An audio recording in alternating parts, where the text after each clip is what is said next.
اللہم صلی علی محمد وعلی آل محمد۔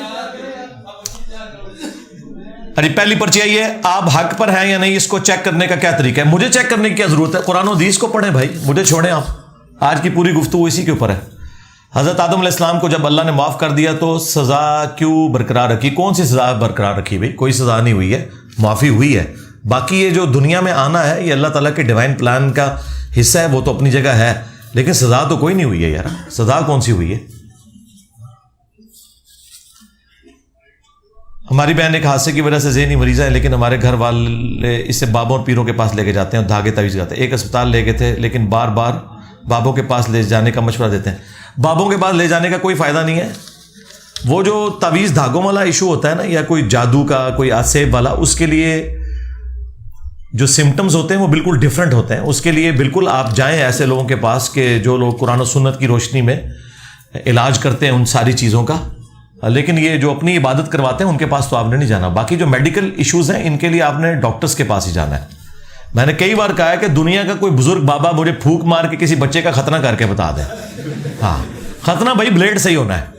کہتے ہیں جی روحانی آپریشن کرتے رہو، چھڑ دو روحانی آپریشن، کوئی بچے کا ختنہ کر کے دسے۔ کیا قادیانی کے پیچھے نماز ہو جائے گی؟ نہیں ہوگی جی، قادیانی کافر ہیں، اس میں کون سی پوچھنے والی بات ہے۔ اگر کوئی داڑھی سنت کے مطابق رکھ کر اس کو کم کر دے، چھوٹی کر دے، تو کیا ٹھیک ہوگا؟ بھئی بہتر تو ہے کہ مٹھی رکھیں، لیکن اگر آپ کو چھوٹی کرنی پڑتی کسی وجہ سے تو گناہ گار نہیں ہے۔ گناہ تب ہوگا کوئی داڑھی مونڈ دے۔ چھوٹی چھوٹی داڑھی جسے عرف عام میں داڑھی کہا جاتا ہے، وہ داڑھی ہے، اس کے اوپر میری آپ تفصیلی ویڈیو دیکھ لیں۔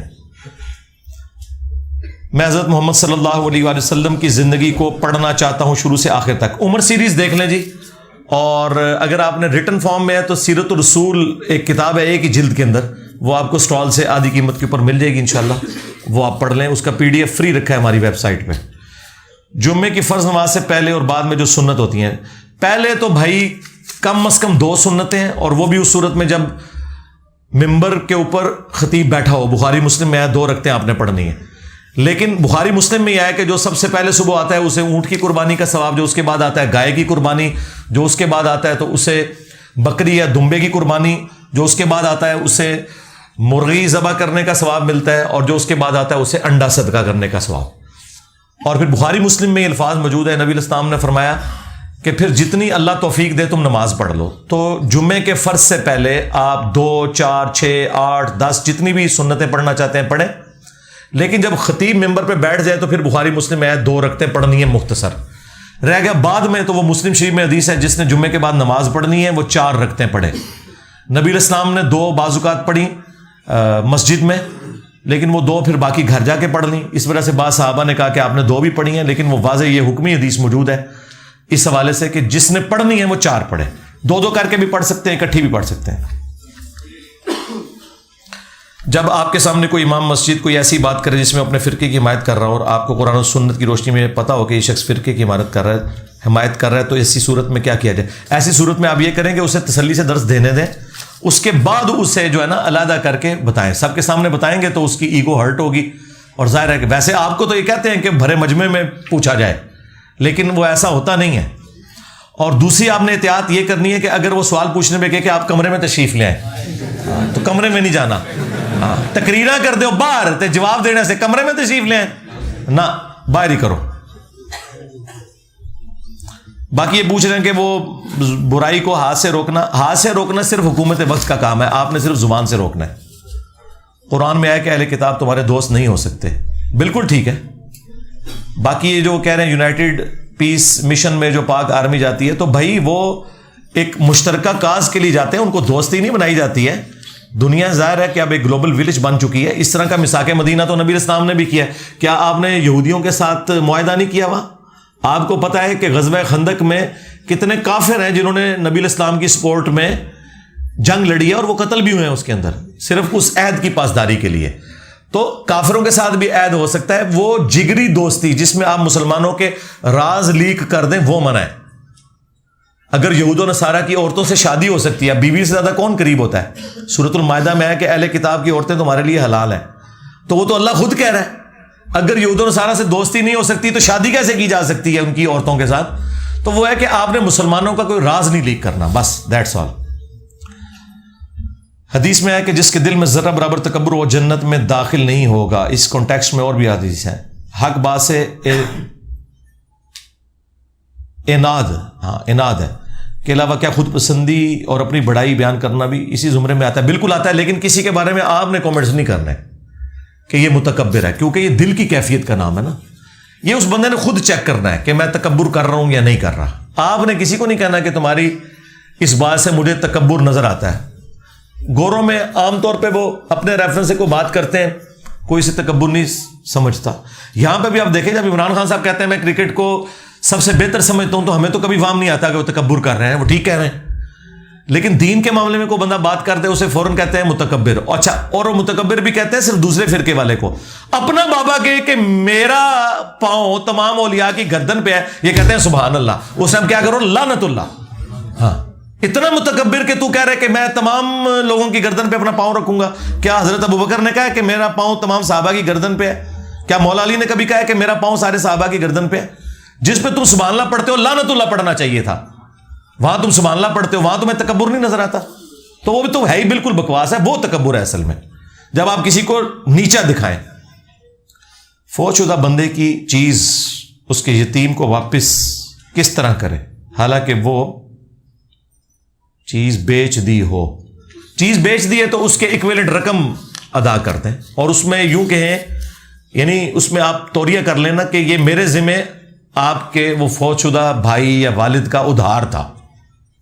ٹھیک ہے، تو یہ زو مانی جملہ ہے، میرے ذمہ ادھار تھا اس کا جو میں نے آپ کو دے دیا، تو بس اتر جائے گا. وہ دینا تو ہے آپ نے. عبادتیں دو ہیں، فرض و نفل. نماز میں سنتیں کیا ہیں اور کیوں ضروری ہیں؟ ضروری تو کوئی نہیں ہے، لیکن پڑھیں. ابو داؤد میں حدیث ہے قیامت والے دن جس کے فرضوں میں کوتاہی نکلی تو اللہ تعالیٰ فرشتوں سے کہے گا اس کی نفلی عبادت تولو اور فرضوں کے ایکویلنٹ کاؤنٹ کر لو. تو نفلی باتیں آپ کے پاس ہونی چاہیے.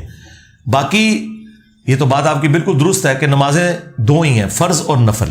فرض نمازیں 5 ہیں جن کی 17 رکھتے ہیں، 2 فجر، 4 ظہر، 4 عصر، 3 مغرب، 4 عشاء. وطر بھی سنت ہے.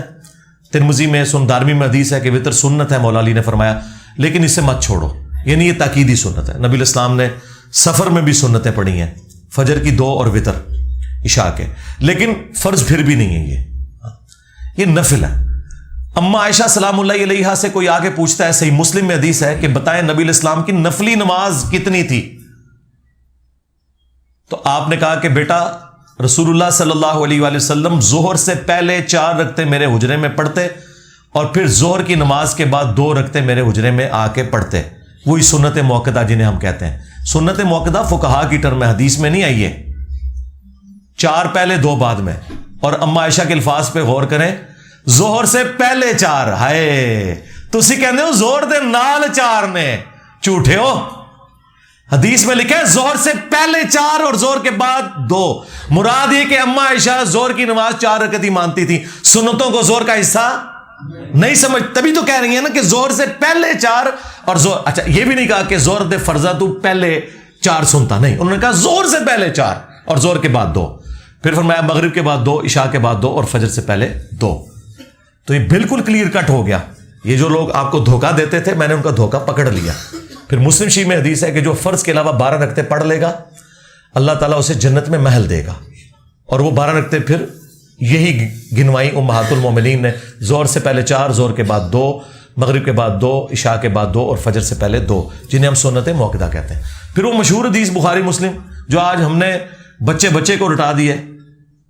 ایک پینڈو عربی شخص حضور کی خدمت میں حاضر ہوتا ہے اور نبی الاسلام سے کہتا ہے میں کامیاب ہونا چاہتا ہوں، مجھے بتائیں مجھے کیا کرنا ہے. 2 طرق ہیں بخاری مسلم میں، تھوڑے سے الفاظ کے فرق کے ساتھ میں جمع کر کے بتا دیتا ہوں.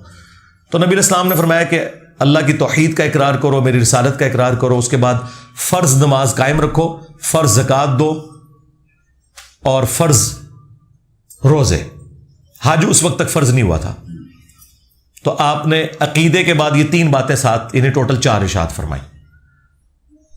تو اور دوسرے طریقے کے اندر آتا ہے نبی الاسلام نے فرمایا ہاں اگر تم نفل پڑھنا چاہو تو تمہاری مرضی، ہاں تم نفلی زکوٰۃ دینا چاہو تو تمہاری مرضی، ہاں تم نفلی روزے رکھنا چاہو تو تمہاری مرضی. تو واپسی پہ اس نے جاتے ہوئے کہا کہ نہ میں اس میں کم کروں گا نہ زیادہ. آپ نے فرمایا کہ اگر یہ اپنی بات پہ قائم رہا تو یہ جنتی ہے، کسی نے کوئی کامیاب شخص دیکھنا ہے تو اس کو دیکھ لو، اس میں واضح ہے کہ فرض مگر ایک کے ساتھ نفل پڑھ لو. تو انہوں نے کہا میں نے نہیں پڑھنا ہے. ان کا یا رسول اللہ جتنا بتایا اتنا ہی کروں گا. تو حضور نے تو نہیں کہا کہ ان سنتوں کے بغیر نماز ہی نہیں قبول ہوتی. اس زمانے میں کہانیاں نہیں ہوتی تھی. اور پھر میں نے اس پہ پھکا دیا ان کو. کیا کسی مسلمان کا یہ عقیدہ ہے کہ جمعرات اور پیر کا روزہ جو مسلم شریف میں آیا، اگر کوئی یہ روزے نہ رکھے تو اس کے رمضان کے روزے قبول نہیں ہوتے؟ کیا کسی مسلمان کا یہ عقیدہ ہے کہ اگر کوئی نفلی زکوٰۃ اور خیرات نہ کرے اس کی وہ فرض 2.5% زکوٰۃ بھی قبول نہیں ہوتی؟ تو نماز کے ساتھ کیوں جوڑ دیا کہ جو یہ 12 سنت موقدہ نہیں پڑھتا اس کے وہ فرض بھی قبول نہیں ہوتے؟ جھوٹے ہو. جس تراویح نہ پڑھو تو روزے ہی نہیں ہوتا. اللہ تو بندو تراویح تو خود ایک کمزور سے دھاگے سے لٹکی ہوئی ہے. سنت نماز، نفلی نماز. حضور نے صحابہ کو ڈانٹ دیا کہ گھروں میں پڑھو، بخاری مسلم میں آیا، کہیں تم پہ فرض نہ ہو جائے. ایک جس ترغیب دلانے کے لیے ایک چیز تھی، اسے پکڑ کے روزوں سے بڑھا دیا. ٹھیک ہے، یہ خدمات ہیں جی بزرگان دین کی. آپ سے ایک سوال ہے کہ بزرگان دین کے متعلق کہانیاں کس سے گھڑے ہوتے ہیں؟ ان بزرگان دین نے تو نہیں گھڑے. تو جا کے ان کو بتاؤ جو چھاپ رہے ہیں، میرا کیا لینا دینا. نماز میں تیسری اور چوتھی رکعت امام قرات نہیں کرتا ہے جی، کرنی چاہیے. وہ آہستہ آواز میں کر رہا ہوتا ہے. سورہ فاتحہ بھی پوری نہیں ہوتی. جتنی بھی ہو جائے تو آپ امام کے ساتھ رکوع میں چلے جائیں، آپ کی نماز ہو جائے گی. اس پہ میری ویڈیو دیکھ لیں، نیو فاتحہ خلف الامام. سورہ یوسف میں چاند ستارے والے خواب کی تعبیر میں سارے سجدے میں گر گئے اور سجدہ حضرت یوسف کو ہوا، اللہ کو نہیں ہوا تھا. ہاں جی، تو سجدہ تعظیمی تو اگلی امتوں میں جائز تھا نا، اس امت میں ہی حرام ہوا ہے نا. حضرت آدم علیہ السلام کو فرشتوں نے سجدہ کیا ہے. بلکہ ابو داؤد میں ابن ماجہ میں حدیث ہے، ایک صحابی نے بھی حضور کو سجدہ کیا. آپ نے فرمایا سر اٹھا کیا کر رہا ہے؟ انہوں نے کہا وہ ہیرا شہر ہے کوفے کے پاس، وہاں لوگ اپنے سردار کو سجدہ کرتے ہیں، آپ تو اللہ کے پیغمبر ہیں. تو آپ علیہ السلام نے فرمایا کہ جب میں فوت ہو جاؤں گا تم میری قبر سے گزرو گے، کیا میری قبر پہ بھی سجدہ کرو گے؟ ان کا نہیں یا رسول اللہ. اچھا، اتنی صحابہ کو بھی پتا تھا قبر پہ نہیں سجدہ ہو سکتا، جو آج تک مسلمانوں کو بتانا پڑ رہا ہے. تو آپ نے فرمایا اگر میں سجدہ جائز سمجھتا تو بیویوں سے کہتا کہ اپنے خامدوں کو سجدہ کریں اس حق کے سبب جو اللہ نے ان کو دیا ہے. یعنی اگر سجدہ جائز ہوتا تعظیم کا، رہ گیا عبادت کا سجدہ، وہ کبھی بھی اللہ کے سوا کسی کو نہیں ہوا. حضرت جبرائیل نے جو حضرت آدم کو سجدہ کیا وہ عبادت کا نہیں تھا، وہ تعظیم کا تھا، ٹو باؤ ڈاؤن. وکیل کو بتائے گئے واقعہ کے مطابق کیس چلتا ہے، وکیل معلومات دلائل دیتا ہے، کیا وکیل کی روزی حرام ہے؟ جھوٹ بول کے کر رہا ہے تو حرام ہے، اور اگر سچ بول کے کر رہا ہے تو حلال ہے. انسان جب فوت ہو جاتا ہے تو اس کا حساب یہاں ہوتا ہے کہ اوپر ہوتا ہے، جس کو قبر نہیں ملتی. قبر میرے بھائی ارینج کرنا کوئی آپ کا کام تو نہیں ہے، آپ کا کیا لینا دینا قبر کے ساتھ. وَمِن وَرَائِهِمْ بَرْزَخٌ إِلَى يَوْمِ يُبْعَثُونَ سورۃ المومنون آیت نمبر 100. ان کے مرنے سے لے کر قیامت کے دن تک ایک ان سین بیریئر ہے. قبر مٹی کی ڈھیری بھی ہو سکتی ہے کسی کے لیے شیر کا پیٹ بھی ہو سکتا ہے، کسی کے لیے ہواؤں میں بکھرنا بھی ہو سکتا ہے، کسی کے لیے سمندر میں غرق ہونا بھی ہو سکتا ہے. وہ دنیا ہی الگ ہے، وہ اللہ اور بندے کا معاملہ ہے. آپ کی ڈیوٹی کسی نے نہیں لگائی ہوئی ہے کہ جی قبر نہیں ملتی تو کیا ہوا. بھائی قبر نہ ملے تو کیا، اس کی قبر وہی ہے جو جہاں پہ اس کی راکھ بکھر گئی. وہ اللہ تعالیٰ قادر ہے ہر چیز کو جمع کرنے پر اور حساب کتاب کرنے پر. میں گاؤں میں رہتا ہوں، مسجد نماز کے فوراً بعد بند کر دیتے ہیں. میں نماز کہاں پڑھوں؟ تو نفلی نماز تو آپ کو ویسے بھی گھر پڑھنی چاہیے. بہت اچھا کرتے ہیں، یہ تو بہت اچھا کام ہے. سعودیہ میں بھی بند ہو جاتی ہیں مسجدیں. صرف مسافروں کے لیے ایشو ہوتا ہے، وہ ایک پورشن علیحدہ سے ہونا چاہیے. گاؤں میں تو اس کی بھی ضرورت نہیں ہے. بخاری مسلم میں حدیث ہے، نبی صلی اللہ علیہ وآلہ وسلم نے فرمایا کہ مرد کے لیے فرض کے بعد سب سے افضل نماز وہ ہے جو اپنے گھر میں پڑھتا ہے، نفلی نماز. جی، نبی علیہ السلام ساری نفلی نمازیں اپنے حجرے میں پڑھتے تھے، صرف جماعت کرانے مسجد میں جاتے تھے. بخاری مسلم میں آیا. بخاری مسلم میں نہیں آیا کہ آپ 4 رکعتیں اپنے حجرے میں پڑھتے، پھر فرض کی نماز پڑھا کے زور کی آ کے پھر 2 رکعتیں پڑھتے. تو حجرے میں نفلی نمازیں پڑھتے تھے.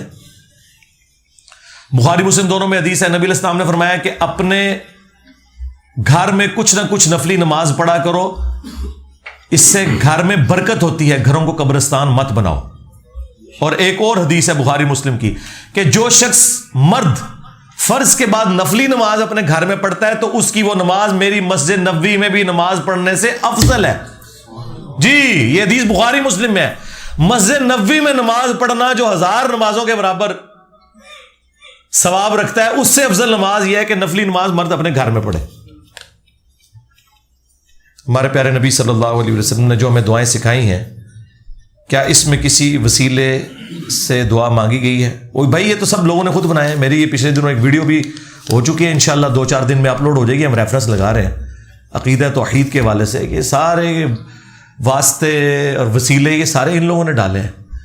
دیکھیں نہج البلاغہ جو مولا علی علیہ السلام کے خطبات و مکتوبات کا مجموعہ ہے، جو شیعہ کے ہاں کتنا مقبول ہے اور اہل سنت بھی اس سے ریفرنس کوٹ کرتے ہیں، اس میں مولا علی کا جو مکتوب نمبر 31 ہے اپنے بیٹے حسن ابن علی کے نام، اس میں انہوں نے کہا کہ بیٹا تو اس کی اولاد ہے جس نے عنقریب مر جانا ہے، زندہ صرف اللہ نے رہنا ہے. بیٹا تجھے جب بھی کوئی مصیبت اور پریشانی ہو تو تو نے اللہ ہی سے مانگنا ہے. اس نے اپنے دربار کے لیے کوئی دربان بھی مقرر نہیں کیا، تو انہیں ڈائریکٹ اللہ ہی سے ہی مانگنا ہے. یار مولا علی اپنے بیٹے کو نہیں کہہ رہے کہ منوش پا لیں، الٹا کہہ رہے ہیں اس کا دربان بھی کوئی نہیں کہ اجازت لینی پڑے. یہ کہتے ہیں جی وہ جی سیڑھی کے بغیر اب چھت پہ نہیں جا سکتے. مولا علی تو کہہ رہے ڈائریکٹ اللہ کو پہنچو.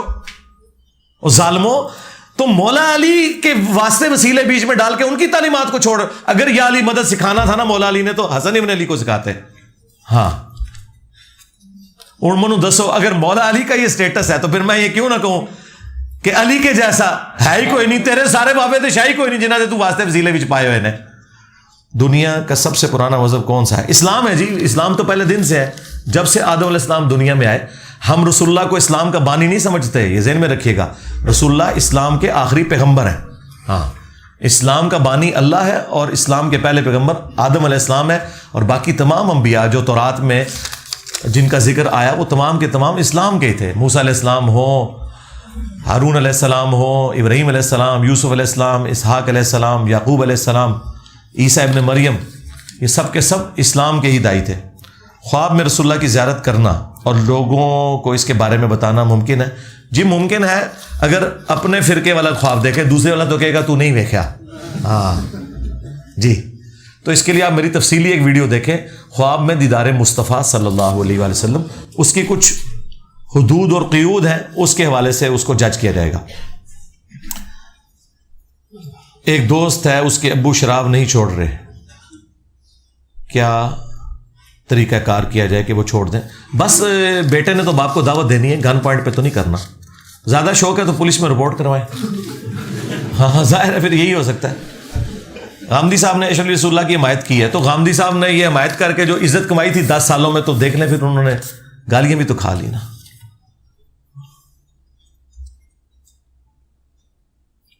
علی بھائی کیا ہم رفع الیدین کے بغیر نماز پڑھ سکتے ہیں؟ کیوں؟ لوگ بغیر رفع الیدین کے نماز پڑھتے ہوئے نہیں شرما رہے اور آپ نبی کی سنت پہ عمل کرتے ہوئے شرماتے ہیں. آپ تو کہتے ہیں حرمت رسول پہ جان بھی قربان ہے. ہاں تو رفع الیدین کے بغیر نماز نہیں پڑھنی ہے. نبی علیہ السلام سے ایک رکعت بھی بغیر رفع الیدین کے ثابت نہیں. بیوی سے دوسری بار یہ تعلق کے لیے غسل کرنا ضروری ہے؟ کوئی ضروری نہیں ہے جی، بخاری مسلم میں ہے، بس وضو کر لینا کافی ہے. علی بھائی میرے والد صاحب صوفی سلسلے میں ہیں، ان کو کس طرح قائل کروں؟ وہ آج والی ویڈیو دکھا کے قائل کریں کہ آپ جن صوفیوں کے ماننے والے ہو انہوں نے رسول اللہ کی ختم نبوت کے اوپر ڈاکے مارے ہوئے. ایک ویڈیو ہی کافی ہے ان کا کام کرنے کے لیے. آندہ سے آپ نے یہ ویڈیو دکھا دینی ہے انشاءاللہ. کیا نزول مسیح علیہ السلام کو قبول کرنے سے عقیدہ ختم نبوت کمزور نہیں ہوتا؟ بالکل کمزور نہیں ہوتا. آپ کو کس نے کہہ دیا؟ تب کمزور ہوگا جب ہم ان کو پیرلل میں کوئی نئی شریعت والا پروفٹ سمجھیں اور ہمارے نبی علیہ السلام نے ان کے آنے کی پہلے خبر نہ دی ہو. امتی کی حیثیت سے آئیں گے. مسلم شریف میں الفاظ ہیں وہ تمہیں تمہارے رب کی کتاب اور تمہارے نبی کی سنت کے مطابق چلائیں گے. کوئی عقیدہ کمزور نہیں ہوتا. کل کو آپ کہیں گے کہ جو نبی علیہ السلام نے فرمایا قبروں پہ جاؤ تاکہ آخرت کی یاد آئے، تو اس سے توحید کمزور ہوتی ہے، کیونکہ لوگ قبروں پہ جاتے ہیں تو مانگنا شروع کر دیتے ہیں. اور بھائی ناک پہ مکھی بیٹھے تو آپ نے ناک تو نہیں نہ کاٹنا، ہاں مکھی کو اڑانا ہے. کل کو آپ نے کہنا ہے کہ لوگ گنگا میں نہاتے ہیں، زمزم پینے سے جو ہے وہ یہ ان کے ہندوؤں کے عقیدے کو تقویت مل جاتی ہے. سکھ بھی داڑھی رکھتے ہیں تو پھر داڑھی کی وجہ سے یہ ہو جائے گا. اس طرح نہیں اینالوجیز آپ نے بنانی، علمی بات کریں. حضرت عیسیٰ علیہ السلام کے متعلق قرآن بتاتا ہے کہ بنی اسرائیل کے رسول ہے، تو امت محمدیہ میں وہ کیوں کر آ سکتے ہیں؟ بھائی آپ سے پوچھ کے آنا انہوں نے، تو وہ رسولاً الی بنی اسرائیل ہے. بالکل، تو بنی اسرائیل کے لیے وہ رسول ہے نا. تو اس امت میں تو رسول بن کے بھی نہیں آ رہے وہ. امتی بن کے آ رہے ہیں. مسلم شریف میں واضح الفاظ ہیں کہ تمہارے رب کی کتاب اور تمہارے نبی کی سنت کے مطابق تمہیں چلائیں گے وہ. تو یہاں پہ رسول بن کے بھی نہیں آ رہے وہ. ہاں رسول وہ اس لیے ہے کہ وہ پہلے سے رسول ہیں, اس امت میں وہ امتی کی حیثیت سے آ رہے ہیں. تو آپ بے فکر ہیں. مسلمان کی تعریف آقا کریم صلی اللہ علیہ وسلم نے 1400 سال پہلے کی. یہ مسلمہ کذاب کے دعوی نبوت کے بعد بھی نہیں بدلی. تو پھر 1974 کی اسمبلی میں نئی تعریف کیوں کی گئی؟ وہ کورالٹی کے طور پہ کرنی پڑی ہے, اور یہ ایسا کرنا ضروری ہو جاتا ہے جب فتنے کھڑے ہوں. تو پھر آپ نے فتنوں کے تدارک کے لیے ہر چیز کو ایک جگہ جمع کرنا ہے. مجھے بتائیں, اس کو تو چھوڑ دیں, نبی علیہ السلام نے جو بھی چیزیں ارشاد فرمائی ہیں, ہمارے بنیادی عقیدہ کیا ہے؟ توحید, رسالت اور آخرت ہے نا. ایک بندہ کہ میں توحید تو مانتا ہوں لیکن اللہ کو غفور الرحیم نہیں مانتا, تو ہم اسے کیا کہیں گے؟ مسلمان ہو تم؟ بتائیں. اب آپ کہیں نہیں, لا الہ الا اللہ میں تو کوئی نہیں لکھا کہ اللہ غفور الرحیم ہے, تو آپ نے یہ 74 کے آئین میں کیسے غفور الرحیم بھی داخل کر دیا؟ اللہ کے بندو, اسلام ٹوٹیلٹی میں لینا ہے. اللہ کی ایک صفت کا انکار کرنے والا بھی کافر ہے جی. جب رسول اللہ کلمہ پڑھاتے تھے تو اس میں یہ بھی نہیں کہتے تھے کہ قرآن کو محفوظ ماننا ہے, کہتے تھے اشہد ان لا الہ الا اللہ و اشہد ان محمد عبدہ و رسولہ. میں کہیں قرآن کا ذکر ہے, کہیں عقیدہ آخرت کا ذکر ہے, لیکن یہ ساری اس کی کورالریز ہیں. کسی ایک جز کا بھی انکار کر دیں گے نا جو میجر پورشن ہے, تو سارا زیرو سے ملٹیپلائی ہو جائے گا. سمجھ آئی آپ کو بات؟ سمجھ آئی؟ سمجھ رہے ہیں نا؟ ہاں, عقل سے کام لیں اپنی.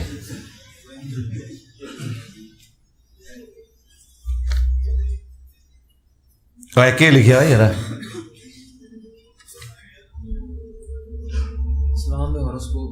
کیا ہے؟ ستارے نہیں ہوتے.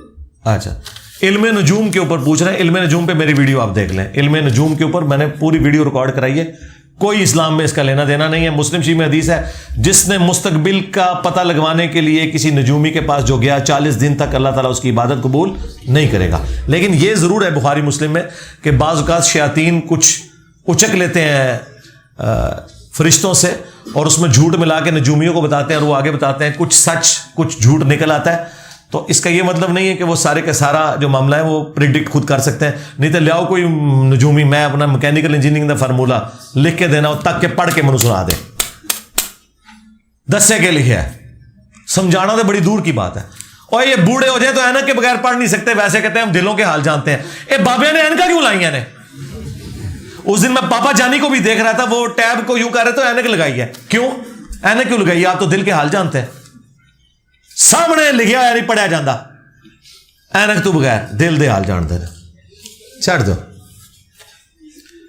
کیا ایک ذہنی مریض کا علاج دھاگے و تعویذات سے ممکن ہے؟ یہ پہلے بھی ہے, نہیں ممکن. سیکولرزم اور لبرلزم کیا ہے؟ کیا ایک مسلمان سیکولر اور لبرل ہو سکتا ہے؟ جی آج کل تو سکون انہی مسلمانوں کے اندر ہے. آپ کو یہ لوگ چاہیے جو یہ مسلمانوں کے سر تن سے جدا کرتے پھر رہے ہیں, یا آپ کو وہ سیکولر مسلمان چاہیے جو یہ کہیں کہ ٹھیک ہے میں سیکولرزم وہ کافروں والی نہیں کہہ رہا. سیکولرزم کا مطلب ڈینائل آف گاڈ نہیں ہے. سیکولرزم کا مطلب یہ ہے کہ ہر شخص کو آزادی ہے, وہ اپنا عقیدہ رکھ سکتا ہے. ہاں, تو یہ مولویوں کے ہاتھ اگر حکومت آ گئی نا, وٹ دینے دے سارے. ہاں, مجھے بتائیں اگر بریلویوں کے ہاتھ حکومت آ گئی تو وابی نیچے بچ دے, اور وابیوں کے ہاتھ آ گئی تو مزار کو نیچے بچنا. ہاں, ہم کہتے ہیں مزار بالکل نہیں گرانے چاہیے جب تک کہ بریلوی خود قائل ہو کے اپنے مزار نہ گرا لیں. بنے رہنے دیں, کوئی مسئلہ نہیں, خود قائل ہوں گے خود گرائیں گے انشاءاللہ. ماں باپ اگر غیر شرعی مسئلے میں دونوں درست ہوں تو بات کس کی مانی جائے؟ غیر شرعی مسئلے میں شرعی مسئلہ لینا تھا نا آپ نے. قرآن و سنت, اچھا یہ وہ کہنا چاہ رہے ہوں گے دنیاوی معاملات میں وہ ماں باپ تو آپ نے دونوں کے ساتھ اس نے سلوک کر کے ہی چلنا ہے. غیر شرعی مسئلے میں تو کسی کا بھی ساتھ نہیں دینا. رہ گیا شریعت میں اس کی کوئی ممانعت نہیں ہے, اور دو مختلف آراء ہیں, تو آپ ایسا معاملہ لے کے چلے. آپ چونکہ آپ جنرل آپ نے لکھا ہوا ہے نا, اسپیسیفک ہوتا تو پھر میں بتاتا نا. آپ اپنی مرضی کریں, دونوں کو چھوڑ دیں. میں فری لانسنگ کرتا ہوں, اور بہت دفعہ ایسا ہوتا ہے کہ کام کرنے کے بعد کسٹمر کا بزنس اس طرح نہیں چلتا جو ڈیزائن ہوتا ہے, تو ہمارا کام. یہ کیا لکھا ہوا ہے؟ کیا کسٹمر کا بزنس نہیں چلتا؟ مجھے نہیں سمجھ رہی اس بات کی. یہ کس کا سوال ہے؟ جب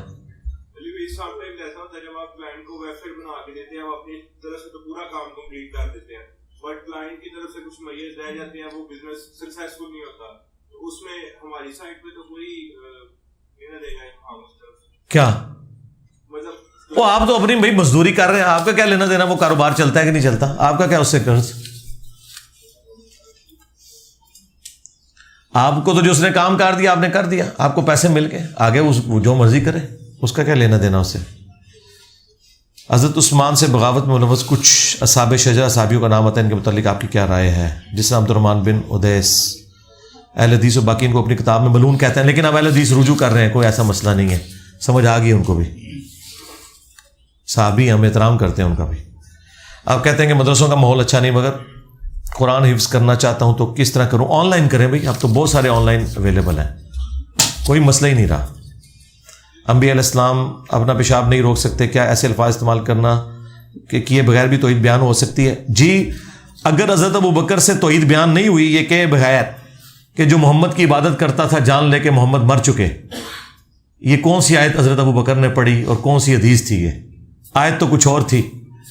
تو جب لوگ یہ کہیں گے کہ بابوں نے سمندر روکا ہوا ہے, تو پھر ہم یہ کہیں گے کہ کوئی بابا ہو, کوئی بزرگ ہو, کوئی بڑے سے بڑی ہستی ہو, وہ اپنا پیشاب نہیں روک سکتی, اس میں کوئی توہین والی بات نہیں ہے.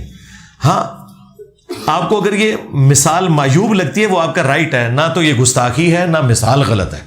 غلط کرنے کے لیے آپ کو یہ ثابت کرنا پڑے گا کہ انسان قادر ہے کہ وہ اپنی نیند بھی روک سکتا ہے, اپنا پیشاب بھی روک سکتا ہے, کھائے پیے بغیر بھی زندہ رہ سکتا ہے. قرآن تو کہہ رہا ہے عیسیٰ ان کی ماں روٹی کھانے کے محتاج تھے. اب اس سے کوئی یہ رزن نکالے کہ یا اللہ تو نے روٹی کو افضل کہہ دیا, عیسیٰ کو نیچے کر دیا, تو کوئی اور مثال بیان کر دیتا تو چھوڑ دیں. اس پہ میری ایک ویڈیو تفصیلی ریکارڈ ہو چکی ہے. میری زندگی میں خواہش تھی کہ میں بالکل انبیاء والی توحید جو ہے نا مرنے سے پہلے ایک دفعہ بیان کر دوں, وہ میں نے ریکارڈ کرا دی 1.5 گھنٹے میں. ابھی تک صرف میں وہ بابوں تک معاملات کو لے کے گیا تھا, لیکن قرآن میں تو انبیاء کرام کو بھی بیچ میں رکھا گیا نا, وہ لوگوں کو ہضم نہیں ہوتا نا, تو میں نے وہ تمام آیات جو انبیاء کے بارے میں ہے, کیونکہ جب توحید آتی ہے نا پھر اللہ تعالیٰ اپنے نبیوں کو بھی اس طریقے سے ذکر کرتا ہے. دیکھیں عیسائیوں نے حضرت عیسیٰ کو اللہ کا بیٹا کہا تو غصہ تو عیسائیوں پہ نکلنا چاہیے تھا, لیکن اللہ کا کہہ رہا ہے کہ اگر اللہ ارادہ کرے عیسیٰ کو, اس کی ماں کو, سب کو ہلاک کر دے. لو جی, یہ جب اللہ کہہ رہا ہے کہ عیسیٰ, اس کی ماں اور سب ہلاک, تو سارے پیغمبر, سارے انسان اس میں آ گئے, ان سب کو ہلاک کر دے, اللہ کا کوئی کیا بگاڑ لے گا؟ اب مجھے بتائیں ان پیغمبروں کا, ان بزرگوں کا, صحابہ اہل بیت کا کیا قصور ہے جن کو اللہ کہہ رہا ہے میں ان سب کو ہلاک کر دوں, اللہ کا کوئی کیا بگاڑ لے گا؟ تو یہ غصہ نکالا ہے ان عقائد کے اوپر, نہ کہ عیسیٰ ابن مریم کے اوپر اور انبیاء کے اوپر. ٹھیک ہے, تو اس میں کوئی توہین والا پہلو نہیں ہے. جس طرح حضرت ابو بکر نے کوئی رسول اللہ کی توہین نہیں کی, یہ کہہ کہ جو محمد کی عبادت کرتا تھا جان لے کے محمد مر گئے, اور جو اللہ کی عبادت کرتا ہے وہ جان لے کے اللہ زندہ ہے. مجھے بتائیں صحابہ میں کون نبی علیہ السلام کی عبادت کرتا تھا؟ کیوں فرضی جملہ بولا؟ تاکہ رسول اللہ کو کوئی خدا نہ مان لے, جس طرح جیزس کرائسٹ کو مان لیا.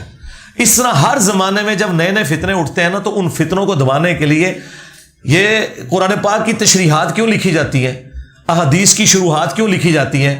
اس لیے کہ اس زمانے کے ایشوز کو ایڈریس کیا جائے. آپ نے یہ اصولی بات کرنی ہے کہ جو یہ بات کی ہے یہ قرآن و سنت کے خلاف ہے یا نہیں, یہ بتائیں. اگر نہیں ہے تو پھر قرآن میں تو واضح ہے, نبی تم کہہ دو نہ میں اپنے نفع کا مالک ہوں نہ نقصان کا. سورہ الاعراف آیت نمبر 188. بتائیں ایک نبی کے نفع کی کون کون سی چیزیں ہیں؟ آکسیجن, روٹی, ٹوائلٹ, نیند, یہ ہر انسان کے نفع کی چیز ہے, اور اگر یہ نہ ایڈریس ہو تو یہ نقصان بن جائے گی. اور قرآن کہہ رہا ہے اے نبی تم کہہ دو میں نہ اپنے نفع کا مالک ہوں نہ نقصان کا. چونکہ ہم نے اللہ کی قدر نہیں کی ہے اس لیے ہمیں یہ باتیں آکورڈ لگتی ہیں, ورنہ یقین جانے کہ یہ جو توحید ہے یہ قرآن و سنت میں بالکل فٹ ان بیٹھتی ہے. جب آپ یہ کہیں گے نا کہ فلانے بابے نے سمندر روکا ہوا ہے, پھر ہم یہ آگے سے کہیں گے کہ کوئی اپنا پیشاب بھی نہیں روک سکتا. بکواس تو آپ لوگوں نے کی ہے نا, ہم تو ریبٹل کر رہے ہیں نا, یہ ہمیں کہنا پڑے گا. جب لوگ جیزس کرائسٹ کو خدا کا بیٹا مانیں گے نا تو ابو بکر کو خود سے یہ جملہ بولنا پڑے گا کہ جو محمد کی عبادت کرتا تھا جان لے محمد مر چکے. اور یہ بخاری شریف میں کم از کم 8 جگہ پہ یہ حدیث ہے. آیت جو پڑھی ہے اس کا یہ ترجمہ نہیں تھا. آیت تو یہ تھی کہ محمد تو نہیں مگر ایک رسول, اگر مر جائیں تو کیا دین سے الٹے قدم پھر جاؤ گے یا قتل کر دیے جائیں گے؟ بس یہ تھا. قرآن میں کہاں لکھا ہوا ہے کہ جو محمد کی عبادت کرتا ہے وہ جان لے کہ ان قریب محمد نے فوت ہو جانا ہے؟ کوئی نہیں لکھا ہوا. حضرت بکر نے ایک فرضی جملہ بولا, تو حضرت ابوبکر پیغمبر نہیں ہے, نبوت ختم ہو چکی تھی, لیکن شتونگڑوں کو سنبھالنے کے لیے جو بعد میں پیدا ہونے تھے حضرت ابوبکر نے جملہ بولا. تو یہ کوئی ایسا مسئلہ نہیں, اس پہ کوئی پریشان ہونے والی بات نہیں ہے. اور یہ یاد رکھیے گا, جس جملے کو آپ توہین سمجھتے ہیں نا, اس جملے کو اگر آپ الٹ کر دیں نا اور وہ جملہ بالکل ٹھیک ہے, مثلاً آپ اگر یہ کہتے ہیں کہ کوئی شخص اپنا پیشاب روک سکتا ہے اللہ کے انٹروین کیے بغیر بھی, اگر یہ جملہ صحیح ہے نا تو آپ گستاخی کا الزام میرے پہ لگا دیں, لیکن آپ خود بھی مانیں گے کہ جملہ صحیح نہیں ہے, کوئی نہیں روک سکتا. تو یہ عقیدہ تھا, اس کو مثال سے بیان اس لیے کیا کہ بھائی جب آپ یزید کو رحمت اللہ علیہ کہو گے, رضی اللہ عنہ کہو گے, تو پھر خلافت و ملوکیت تو آئے گی. ہاں, جب سیاست معاویہ زندہ باد کا نعرہ لگاؤ گے, پھر جنگ جمل صفین نہروان تو ڈسکس ہوں گی. تمہیں کیا تکلیف تھی کہ تم ایک ایسے شخص کا دفاع کرتے جس کی وجہ سے امت کا نقصان ہوا ہے. پھر انجینئر صاحب کا کربلا والا ریسرچ پیپر تو آنا تھا. جب تم کہو گے کہ فلانے بابے نے جو ہے وہ پل راویدہ پکڑے ہے, فلانے نے جناب فلانا پل سنبھالے ہے, فلانے نے سمندر روکے ہے کہ وہ چڑھ نہ آئے, پھر ہم نے کہا تھا کوئی اپنا پیشاب روک کے بتا دے. تو یہ باتیں کوریلیٹڈ ہیں. مسلمان وہ ہے جس کی زبان اور ہاتھ سے دوسرے مسلمان محفوظ رہے, مگر آپ کی زبان سے فرقہ پرست علماء اور عوام کی دل آزاری ہوتی ہے. مجھے فخر ہے جی اس کے اوپر. ہاں جی, ہاں جی, قرآن کی زبان سے تمام مشرکین کی دل آزاری ہوئی, چڑیا جتنے دل ان کے دکھ گئے. ہاں, رسول اللہ کی زبان مبارک سے کافروں کی دل آزاری ہوئی, جب ان کے جھوٹے خداؤں کی نفی ہوئی تو دل آزاری تو ہوئی ہے نا. دل آزاری نہ ہوتی تو نبی علیہ السلام کو وہ مکے سے نکلنے میں مجبور کرتے. جو کچھ دن پہلے تک کہہ رہے ہیں صادق اور امین, اور اب کہہ رہے ہیں کہ اس کو ہم قتل کر دیں گے, تو رسول اللہ نے کیا گالیاں دی تھی ان کو؟ نہیں, بس صرف یہ بتایا کہ تھوڑے بابے شاہی کوئی نہیں. ہاں, رسول اللہ نے کہا تھا میرے رب سا ہے ہی کوئی نہیں, تیرے سارے بت تے شاہی کوئی نہیں. بس یہ بات بری لگ گئی. تو دل آزاری جو ہے یہ فخر ہے ہمارا. ہاں, دل آزاری ہونی چاہیے, بہت اچھی بات ہے. صلو علی محمد و آل محمد, اللہم صلی علی محمد و علی آل محمد. اچھا جی, اب وہ جو پیچھے والے ہیں نا وہ اب باہر نکل جائیں نا. دیکھیں 40 منٹ ہو چکے ہیں, باہر لوگ انتظار کر رہے ہیں. اچھا اچھا, زین بھائی آپ میں سے بھی جو فخریہ اٹھنا چاہتے ہیں نا اٹھیں, اچھی بات ہے, دوسروں کو موقع دیں. باہر کھڑے ہو, انشاءاللہ تصویر سیشن میں سب کو اندر بلا لوں گا. باقی فل کرتے جائیں, میری طرف آپس میں نہ گپے مارے, جیسے کو اٹھتا ہے باقی جگہ فل کریں یار. مجبوری دیکھیں, مجھے نا بار بار بولنے میں مجبور کریں. اور اٹھیں. میں یو ٹی ٹیکسلا سے ہوں. میرا سوال یہ ہے کہ جو بچے امتحان میں موبائل سے نقل کر کے پاس ہو جاتے ہیں, 2 نمبر انجینئر بن جاتے ہیں, ان کے بارے میں آپ کا کیا خیال ہے؟ ہاں جی, یہ جو اس طرح کا جو طریقہ ہے نا جی, یہ تو حرام ہے بالکل. مجھ سے کیا پوچھتے ہیں آپ؟ مسلم شریف میں حدیث ہے, گناہ وہ جو تیرے دل میں کھٹکے اور تو اس بات سے آر محسوس کرے کہ لوگ اس پر مطلع ہو جائیں. اور جامع ترمذی میں حدیث ہے, حسن ابن علی کہتے ہیں میرے نانا نے مجھے وصیت کی تھی کہ جو چیز تمہیں شک میں ڈال دے اسے چھوڑ دو. تو نبی علیہ السلام کی تو تعلیمات یہ ہیں کہ بھائی اس طرح کے معاملات میں تو پیچھے ہٹ جانا چاہیے, سیدھی سی بات ہے. آپ جو بن چکے ہیں وہ اللہ سے معافی مانگیں, جو باقی بن رہے ہیں ان کو روکیں اس کام سے. علی بھائی شف سرکار کے بارے میں کیا خیال ہے؟ جو وہ فالج کے مریضوں کو ٹھیک کر دیتے ہیں. کوئی بھائی ٹھیک نہیں کر سکتا, وہ سب کا سب معاملہ جو ہے نا وہ ویڈیو کیمرے کا کمال ہے. اس کے لیے آپ ڈیوڈ کاپر فیلڈ کو دیکھ لیں یا اور لوگوں کو دیکھ لیں, وہ سب کے سب الوژن کر رہے ہیں, ان کے اپنے بندے وہاں بیٹھے ہوتے ہیں. بھائی کہاں سے؟ اب تو وہ سارا کچھ کھل چکا ہوا ہے. باقی یہاں پہ کردستانی بٹ بنا کے گیا تھا پوری قوم کو. آپ قوم کے علماء کو, قوم کے نمائندوں کو, ریاستی اداروں کے ہیڈ کو, ہر ایک نے اپنے اپنے گھروں سے بلایا ہوا تھا. اللہ دے بندے چھڑ دو, اس طرح کوئی ہوتا ہے؟ وہ پھونکے مار رہا ہے اور یہ کر رہا ہے. میں نے ایک چھوٹی سی بات رکھی ہے کہ ایک نو مولود بچے کا ختنہ کوئی بزرگ مجھے پھونک مار کے کر کے بتا دے, ٹائم قیامت تک ہے. ویسے مجھے ساتھ اس کے کہنے کہ اگر ختنہ نہ ہویا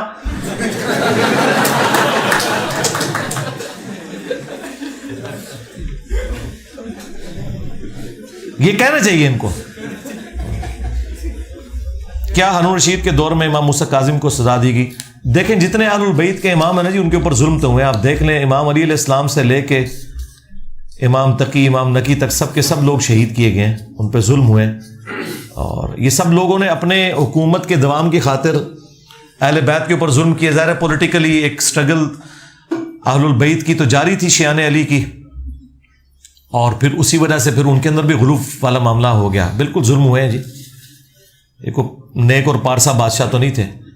عیسائی نے عبدالقادر جیلانی کو بولا ہمارا نبی پاؤں مار کر مردہ زندہ کرتا تھا, تو پیر عبدالقادر جیلانی نے بھی پاؤں مار کر مردہ زندہ کر دیا. وہ کہانی ہے بھائی, اس طرح کیسے ہوتا ہے؟ یہ معجزہ تو رسول اللہ کو نہیں دیا گیا. قرآن میں واضح ہے کہ اس نبی کو وہ معجزے کیوں نہیں دیے گئے جو اگلے انبیاء کو دیے گئے تھے. تو اللہ نے اس کے جواب میں کہا کہ کیا ان کے مخالفین ایمان لے آئے تھے جو تم لے آؤ گے؟ یہ اللہ کی مرضی ہے. سورہ بنی اسرائیل میں 9 معجزات کا ذکر ہے جو کافر کہتے تھے ان میں سے کوئی بھی ایک معجزہ کر کے دکھائے ہم ایمان لے آئیں گے. ہمارے لیے ایک باغ یہ بنا دے جس میں یہ نہریں رواں کر دے, اور اس طریقے سے یہ آسمان پہ چڑھ کے ہمیں دکھائے, فزیکلی ہمارے سامنے چڑھے, ہمارے سامنے کتاب لے کے اوپر سے اترے, تو پھر ہم اس کو اپنے ہاتھوں سے چھو لیں. تو اللہ تعالیٰ نے فرمایا یہ سب کچھ بھی ہو جائے پھر بھی تم ایمان نہیں لے کے آؤ گے, کیونکہ جن انبیاء نے یہ سب کچھ کر کے دکھایا اس وقت بھی تو لوگ ایمان نہیں لے کے آئے نا. تو یہ اللہ کی مرضی ہے. کیا آج کے دور میں حکمران کی اطاعت لازمی ہے؟ ہر دور میں حکمران کی صرف حلال کاموں میں اطاعت لازم ہے, جو حرام کام ہے ان میں اطاعت لازم نہیں ہے. سیدھی سی بات ہے. لازم ہے کیوں نہیں, غیر مسلم بھی ہو تب بھی اطاعت لازم ہے. ہمارے محلے میں نئی مسجد بنی ہے, اس کے قبلہ رخ میں واضح فرق ہے. ہم نے اسلام 360 دوسری ایپ سے ویریفائی بھی کیا ہے. اس کا سمپل طریقہ یہ کہ آپ جا کے وہاں اپلیکیشن دے دیں جو وہاں پہ متعلقہ ادارہ ہے. اسلام آباد میں تو CDA ان ساری چیزوں کو کنٹرول کرتا ہے. کتنی مسجدیں جو انہوں نے ان کے قبلے صحیح کروائے ہیں, جو غلط بنے ہوئے تھے, اگر وہ پوری مسجد نہیں گراتے تھے تو وہ اندر دیوار کو ٹیڑھا کر کے نہ پوری مسجد کی باقی کنسٹرکشن کو سیدھا کر دیتے تھے. کئی مسجدیں ایسی ہیں. تو جو متعلقہ ادارے ہیں وہاں جا کے آپ اپلیکیشن دیں کہ یہ قبلہ رخ نہیں ہے, یہ تو بہت بڑا جرم ہے, قبلہ رخ اگر نہیں ہے تو ٹھیک کروائیں. اگر ایک انسان اپنے بیوی بچوں کے حقوق ادا نہیں کرتا کسی بھی قسم کے, تو کیا بیوی بچوں پر فرض ہے کہ وہ اس کے حق ادا کریں اور اس کی ہر بات کو مانیں؟ جو قرآن و سنت کے مطابق ہے وہ تو آپ نے ماننی ہے. ظاہر جب تک خاوند مانا ہوا ہے تو پھر تو آپ نے اس کو ماننا ہے نا. یا تو طلاق لے کے سائڈ پہ ہو جائے, خاوند کی اطاعت تو ہے نا. یعنی جو جرم وہ کر رہا ہے آپ نے بھی وہی جرم کرنا ہے, یہ کام تو نہ کریں. اگر ہم نے اپنے ماں باپ کو ان کے حقوق دینے ہیں, بیوی بچوں کو دینے ہیں, تو اس وجہ سے دینے ہیں کہ ہمیں اللہ کا حکم ہے, کسی کے بدلے میں نہیں دینے. یہ ذہن میں رکھنا ہے. اگر ماں باپ کافر بھی ہوں تب بھی آپ نے ان کا حق دینا ہے ان کو. قرآن میں ہے کہ ماں باپ اگر مشرک ہیں تو تم نے معروف طریقے سے ان کے ساتھ حسن سلوک کرنا ہے. صحیح بخاری میں حدیث ہے, سیدہ اسماء بنت ابی بکر کہتی ہیں کہ میں نے رسول اللہ سے عرض کی کہ میری ماں مشرکہ ہے. حضرت ابو بکر کی وہ بیٹی تھی, تو حضرت ابو بکر کی ایک بیوی مشرکہ تھی, تو وہ آتی ہیں تو میں ان کے ساتھ حسن سلوک کروں؟ تو آپ نے فرمایا تم ان کے ساتھ حسن سلوک کرو دنیا میں معروف طریقے سے. اگر میں ایک بندے کو ادھار دیتا ہوں اور شرط رکھتا ہوں کہ جب واپس کرے گا تو اس وقت کے گندم کے ریٹ کے حساب سے لوں گا, اگر گندم کا ریٹ بڑھ جائے تو کیا یہ سود ہوگا؟ نہیں ہوگا. گندم آپ نے کیوں رکھی ہوئی ہے؟ سونے پہ دیا کریں یا ڈالر پہ دیا کریں. گندم کا کیا اعتبار ہے؟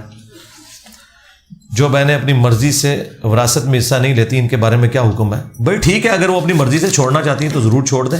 یہ تو ان کی اولاد کا کام ہے نا کہ اپنی ماؤں کو سمجھائیں کہ بھئی آپ نے نہیں لینا اگر اپنے بھائیوں سے, ہمیں تو لے کے دینا. ہاں, تو وہ اگر اپنی مرضی سے چھوڑنا چاہتی ہیں ان کا اپنا رائٹ ہے. اچھا یہ اپنی مرضی سے کوئی نہیں چھوڑتی, بھائی سیدھی سی بات ہے, انگور کھٹے ہیں. میں نے نہیں دیکھا کہ کسی بھائی نے جا کے اپنی بہن کے ہاتھ میں جا کے رکھا ہو 40-50 لاکھ روپیہ, اور وہ پھر کہ بھائی رکھ لے تو میری طرف انہوں پتہ لبنا ہی کوئی نہیں, تو چلو چنگا احسان رکھیے, کسی سے متھے لگ کے مریے. وہ متھے لگ کے مردیاں نے نا پینا, تو اس لیے معاف کرتی ہیں. تکبر کی نشانی ہے.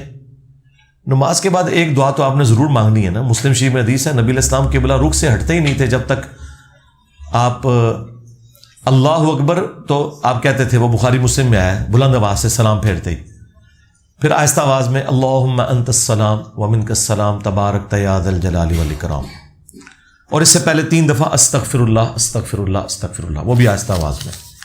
تو اتنا تو آپ کریں نا, نہیں تکبر تو نہیں ہوگا, بس اتنی دعا تو آپ مانگ لیں. قرآن و حدیث کی روشنی میں میت کو دفنانے کا طریقہ بتا دیں. میت کو قبلہ رخ دفنانا ہے جس طرح کے عام مسلمان دفناتے ہیں, اور قبر بہتر ہے لحد بنائی جائے.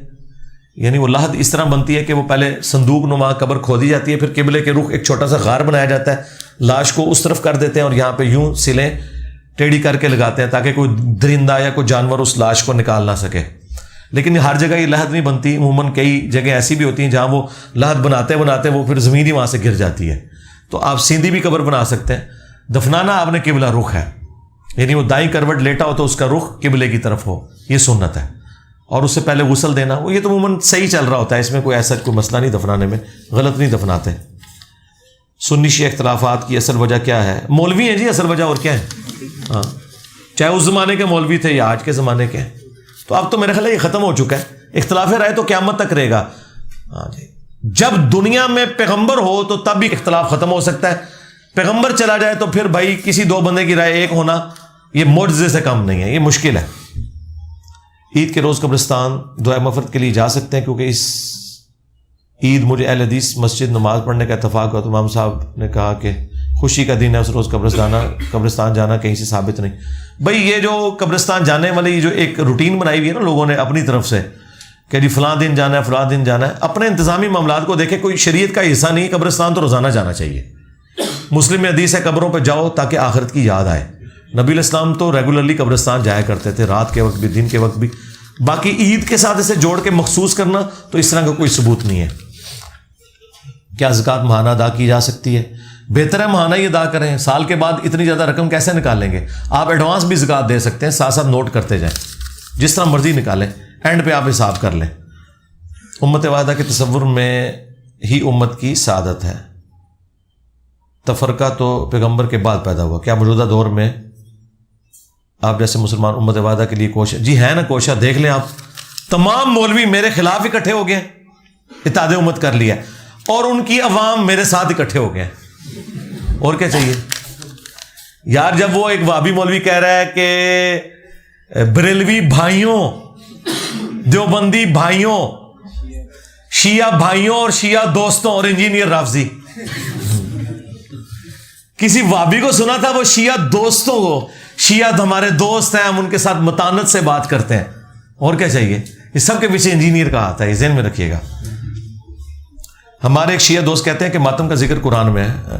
پتہ نہیں ان بیچاروں نے قرآن شاید نہیں پڑھا ہوا, قرآن میں تو کسی ماتم کا ذکر نہیں. شیعہ کے ماتم سے متعلق 3 دلائل, اس کے اوپر میری ایک ویڈیو ریکارڈ ہے, اس میں میں نے بتا دیا کہ یہ جو 3 دلائل دیتے ہیں, ایک قرآن سے لے کے آتے ہیں کہ حضرت سارہ سلام اللہ علیہا نے جو ماتھا ٹھونکا تھا وہ تو انہوں نے حیرانگی کا اظہار کیا تھا, انہوں نے ماتم تو نہیں کیا تھا.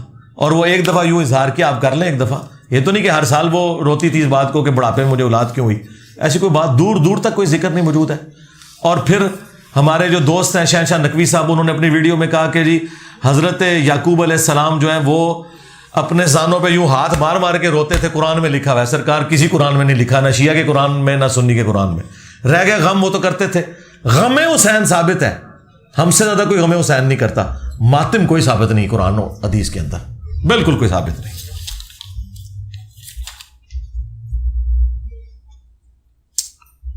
استاد محترم, ڈیوٹی آورز میں کمزوریاں پائی جائیں تو ان کا ازالہ کیسے کر سکتے ہیں؟ مطلب یہ تو جنرل سوال ہے, مجھے نہیں سمجھ کیا کہنا چاہ رہے ہیں, یہ کس کا سوال ہے؟ ڈیوٹی آورز میں کمزوریاں پائی جائیں تو ازالہ کیسے کریں؟ یعنی کمزوری سے مراد یہ کہہ رہے ہیں, کیا مطلب ہے اس کا؟ تو یہ لکھو نا یار. ہاں, اس طرح میرے پاس تو علم غیب نہیں نا کہ آپ کیا پوچھنا چاہ رہے ہو, میں جواب دوں اینڈ پہ پتہ چلے کوئی اور ہی سوال تھی. ہاں جی, کیا کریں؟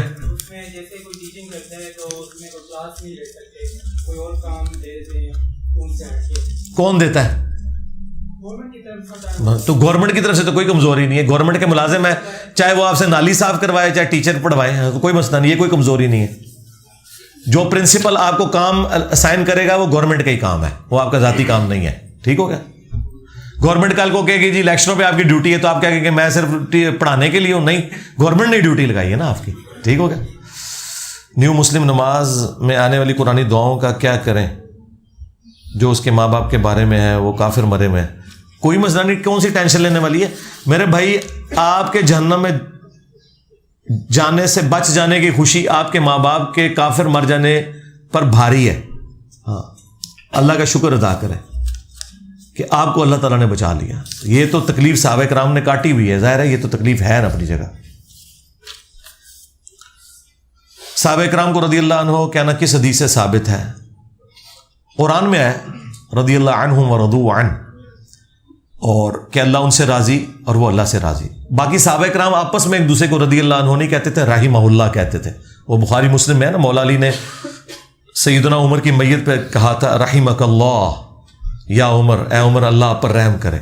آپ رضی اللہ عنہ بھی کہیں، علیہ السلام بھی کہیں، آپ رحمہ اللہ بھی کہیں، یہ دعائیہ کلمات ہیں۔ رضی اللہ عنہ آپ کسی کو بھی کہہ سکتے ہیں۔ امام مسلم کے شاگرد نے جب مسلم شریف لکھی ہے تو سٹارٹ میں لکھا ہے قال مسلم بن حجاج القشیری رضی اللہ عنہ۔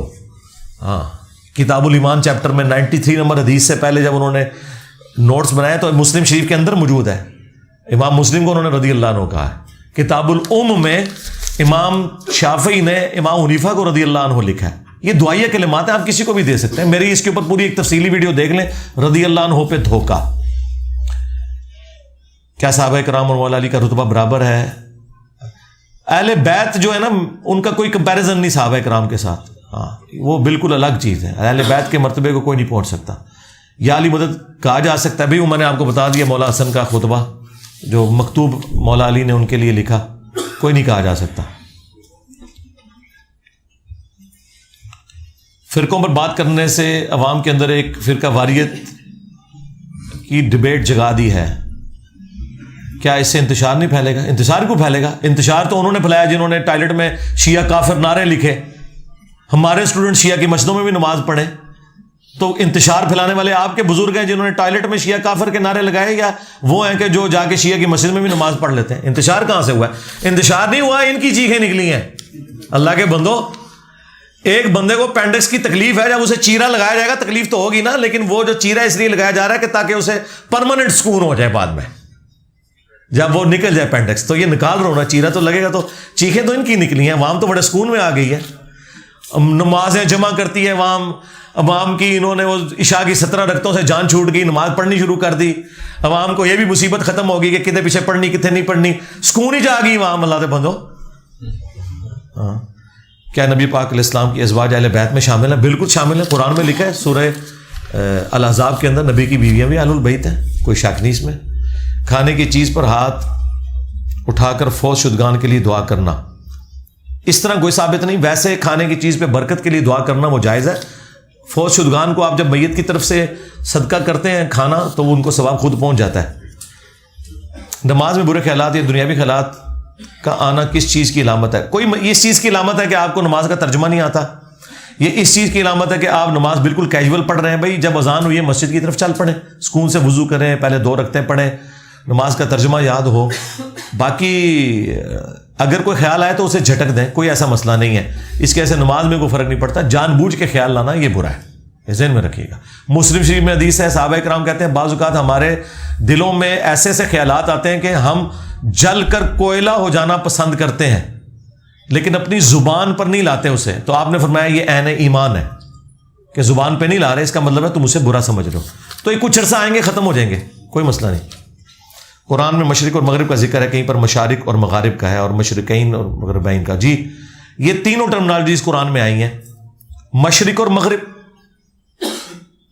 اور مشرقین اور مغربین، 2 مشرقیں اور 2 مغربیں، اور مشارق اور مغارب یعنی 3 یا 3 سے زیادہ مشرق اور 3 یا 3 سے زیادہ مغرب۔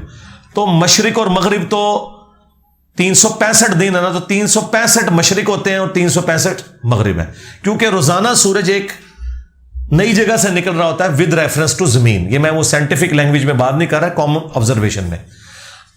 اب دیکھیں گرمی ہے نا، سردیوں میں اب یہ میرے پیچھے اس وقت اس طرف مغرب ہے، سردیوں میں سورج یہاں سے نکلتا ہے اور یہیں سے ایسے ادھر چلا جاتا ہے، لیکن آج کا سورج یہاں سے نکل رہا ہے اور یہاں سے یوں جا رہا ہے، اس لیے لمبا ٹریک ہے اس کا، اس لیے دن لمبا ہوتا ہے۔ تو روزانہ سرکتا سرکتا سرکتا سرکتا اینڈ تک پہنچتا ہے۔ یہ 365 مشرق ہیں اور 365 ہی مغرب ہیں۔ میرے تو گھر کی چھت پہ 30 منزل پہ ایک کمرہ بنا ہوا ہے، ٹھیک ہے، 12 بائی 12 کا۔ سردیوں میں اس کمرے کے اس دیوار سے سورج نکل رہا ہوتا ہے، تو کل میں نے آبزرو کیا اس دیوار کو تو چھوڑ دیں، اس دیوار سے بھی 10 فٹ یہاں سے سورج نکل رہا ہے، اتنا بڑا فرق نظر آ رہا ہے۔ میں نے آلموسٹ حساب لگایا کوئی تقریباً 40 سے 50 ڈگری کا فرق پڑ چکا ہے۔ تو وہ گریجولی پڑا, تبھی تو دن لمبے ہوئے نا. تو یہ جو دو مشرق ہے نا, جو سردیوں کی سب سے ایکسٹریم اور گرمیوں کی سب سے ایکسٹریم, یہ دو مشرقیں ہیں, اور اس طریقے سے دو مغرب ہیں, اور بیچ میں جتنے یہ ملا کے ٹوٹل کریں نا تو یہ مشارق اور مغارب ہے. اور ایک بڑی سمت جو آپ کہہ لیں کہ یہ پورے کا پورا مشرق اور یہ پورے کا پورا مغرب. ٹھیک ہو گیا. Should a person read non Muslim books? جی وہ پڑھے جس نے پہلے اسلام کی کتابیں پڑھ لی ہیں اور اپنا نالج حاصل کر لیا, ضرور پڑھیں, کوئی حرج نہیں. جو لوگ مرضی کا کاروبار کرتے ہیں, اوے نہیں, جو لوگ مرغی کا کاروبار کرتے ہیں, اگر ان کے کپڑوں کو خون لگ جائے, بھائی خون پاک ہے, خون کھانا حرام ہے, صرف عورت کے مخصوص ایام کا جو خون ہے وہ ناپاک ہے, عام خون جو ہے وہ پاک ہے, کوئی مسئلہ نہیں. علی بھائی اگر بندہ سنت اور نفل کی جگہ اپنی قضا نمازیں پڑھے, اور یار وہ قضاء عمری کا طریقہ میری ویڈیو دیکھ لیں, بس جو ساتھ ساتھ قضا ہو رہی ہیں وہ پڑھیں, پرانی کے اوپر معافی مانگ لیں, وہ کافی ہے. 40 سال دے صاحب نہیں لانے. نماز میں دنیا والوں کا بہت زیادہ خیال آتا ہے, کیا نماز ہو جائے گی؟ نماز ہو جائے گی جی.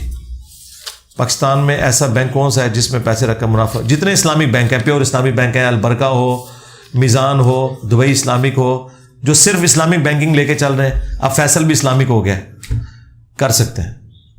میں ایک دین کا عالم بننا چاہتا ہوں, آپ سے گزارش ہے کہ مجھے راستہ بتائیں, کس یونیورسٹی یا مدرسے میں داخلہ لوں. یونیورسٹی یا مدرسے میں داخلہ, یونیورسٹی جو ہے وہ تو اس میں تو کوئی اس طرح کا سلسلہ نہیں ہے, اسلامی یونیورسٹی میں کرواتے ہیں, آپ اسلامی یونیورسٹی میں رابطہ کر لیں. باقی آپ نے جو پڑھنا ہے وہ خود ہی پڑھنا ہے, انہوں نے تو فرقوں کی تعلیم ہی آپ کو دینی ہے. اسلامی یونیورسٹی میں داخلہ لے لیں. مدرسے سے تو آپ شاہدولہ کا چوہا بن کے ہی نکلیں گے. ہاں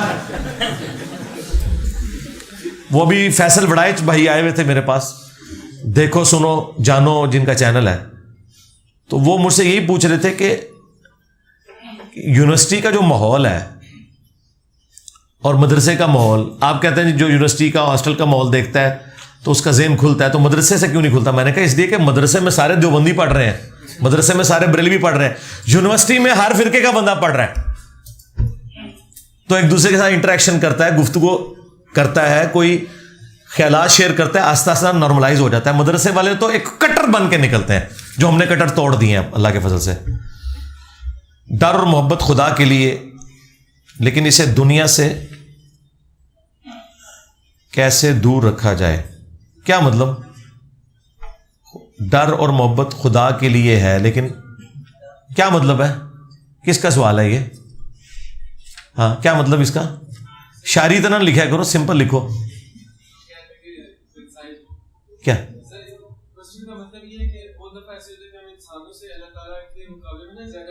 تو یہ لکھنا تھا نا, جو پوچھ رہے ہوتے ہیں وہ لکھا کرو نا یار. آپ لوگ شاعری تو نہ لکھا کرو کہ میں نے اس میں فلنگ دی بلینکس کرنی ہے. سوال لکھتے وقت دیکھا کرو کہ بھی میں کیا لکھ رہا ہوں. نہیں, کنسائز کا مطلب تو لکھو, کلیئر تو ہو نا. دیکھیں مخلوق کا جو ڈر ہے, ظاہر ہے کہ بھائی اگر کسی بزرگان دین کے سامنے بھی اسپیکر ایک دم پھٹ جائے تو وہ یوں تو کرے گا, اس سے کوئی اس کے ایمان میں فرق نہیں پڑتا. اللہ نہیں رکھا نا ڈر, ٹھیک ہے نا. اونچائی سے انسان جب نیچے دیکھتا ہے تو ڈر لگتا ہے, اس سے کوئی فرق نہیں پڑتا. آپ نے یہ کہ کسی دنیا دار کی اس چیز کو اللہ اور اس کے رسول کے مقابلے پہ اپنے اوپر حاوی نہیں کرنا. باقی تو ساری چیزیں ہیں, یہ ڈر تو اللہ نے رکھا ہوا ہے. جو اللہ کہتا ہے نا کہ اللہ کے ولیوں کو نہ کوئی خوف ہے نہ کوئی غم, اس کا یہ مطلب نہیں ہے کہ انہیں کوئی خوف یا غم آنا نہیں ہے. اگر اللہ کے ولیوں کو کوئی غم نہیں ہے تو حضرت حسین بن علی نے اتنی تکلیف کیوں کاٹی ہے؟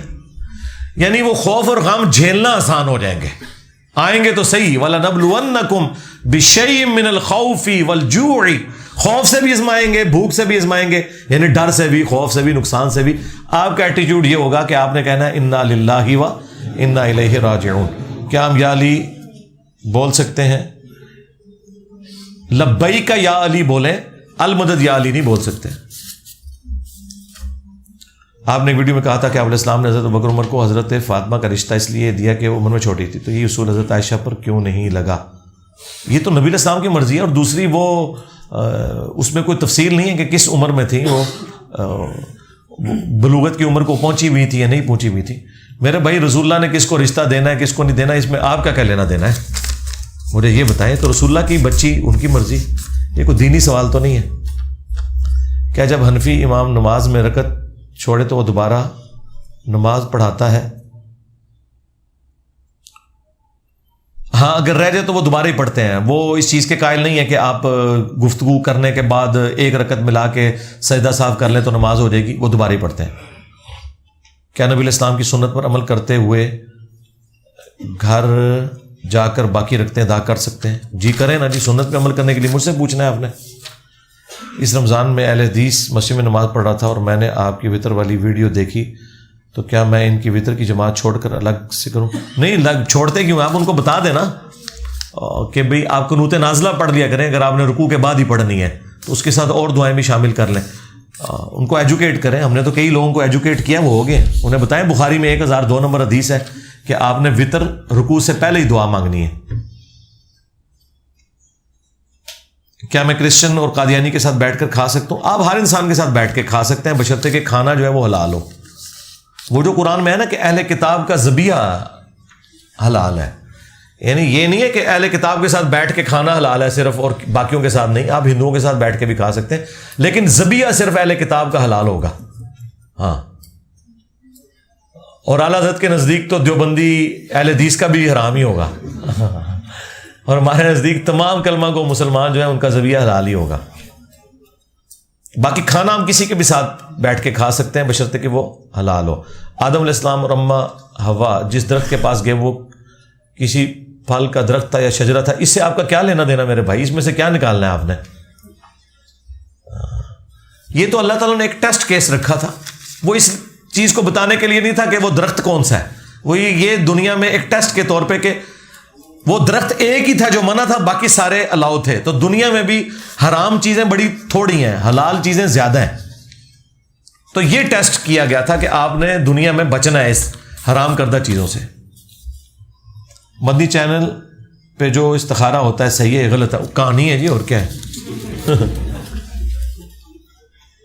آپ کی پرانی ویڈیوز میں قرآن حدیث کے حوالے آپ بول کر بھی بتاتے تھے اور اسکرین کے اوپر ڈسپلے بھی ہوتے تھے. نہیں, یہ آپ غلط کہہ رہے ہیں, پہلے صرف بول کے بتاتا تھا, ڈسپلے نہیں ہوتے تھے. ہاں, یہ تو آپ نے سوال ہی غلط لکھا ہوا ہے.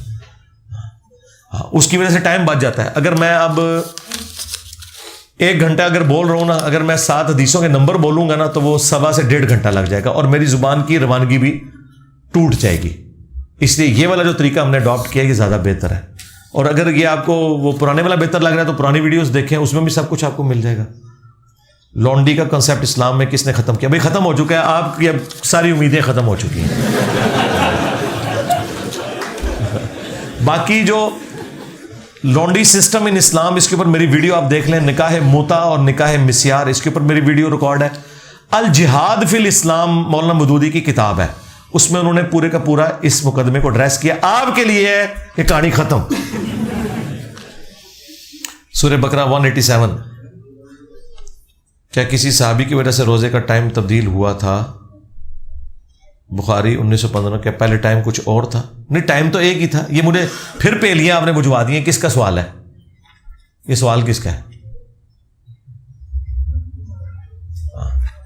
تو ٹائم ایک ہی تھا بھائی, کسی صحابی کی وجہ سے چینج نہیں ہوا. وہ یہ تھا کہ قرآن میں ہے نا کہ جب تک کالا ڈورا سفید سے الگ نہ نظر آئے اس وقت تک آپ نے کھاتے پیتے رہنا ہے. تو وہ ایک صحابی نے اپنے تکیے کے نیچے کالا اور سفید دھاگا رکھ لیا تھا, حالانکہ وہ آسمان کے ڈوروں کی بات ہو رہی تھی. تو پھر نبی علیہ السلام نے فرمایا کہ تیرا تکیہ اتنا بڑا ہے اس کے نیچے آسمان آ جاتا ہے. بھائی یہ آسمان کے ڈوروں کی بات ہو رہی ہے, کیونکہ قرآن لٹریچر کی زبان میں بات کرتا ہے. وضو کے سنت پہ ویڈیو چلیں, کبھی توفیق ملی ضرور, ورنہ میرا تو طریقہ تو ریکارڈڈ ہے, میں نے اس پہ ساری احادیث بتائی ہیں. پریکٹیکلی آپ کہہ رہے ہیں میں کر کے بتاؤں وضو, چلیں کبھی موقع ملا تو. فرحان صاحب کس داڑے منو تسی تیار کرنا ہے, میرا موڈ چنگا ہو جاتا ہے. ٹھیک ہے. قصر نماز میں شہر سے باہر جانے سے کیا مراد ہے؟ میں گاؤں میں رہتا ہوں تو میرے قصر گاؤں سے باہر نکلنے پر ہوگی.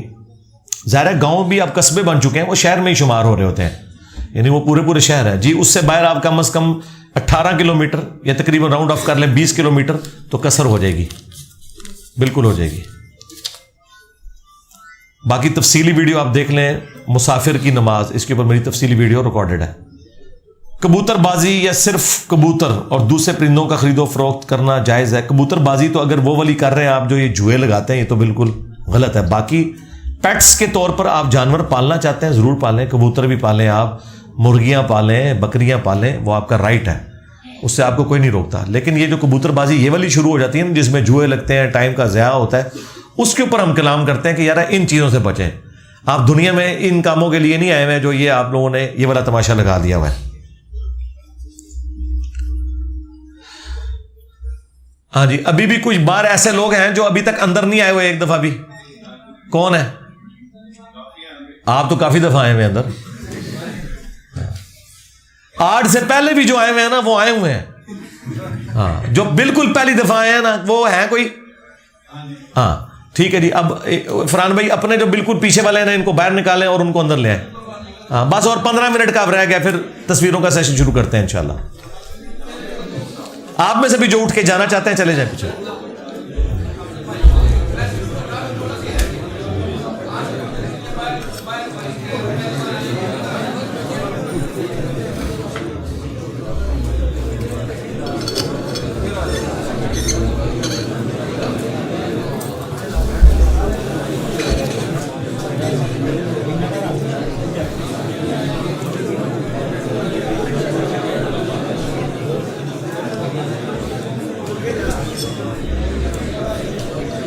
اگر شرٹ پر اپنی تصویر پرنٹ کروا لیں تو شرٹ میں نماز پڑھ سکتے ہیں. لو جی, ایڈا کوئی شوقین ہے اپنی فوٹو نے پرنٹ کرانی ہے, انداز آیا کرو یار. ٹھیک ہے, تو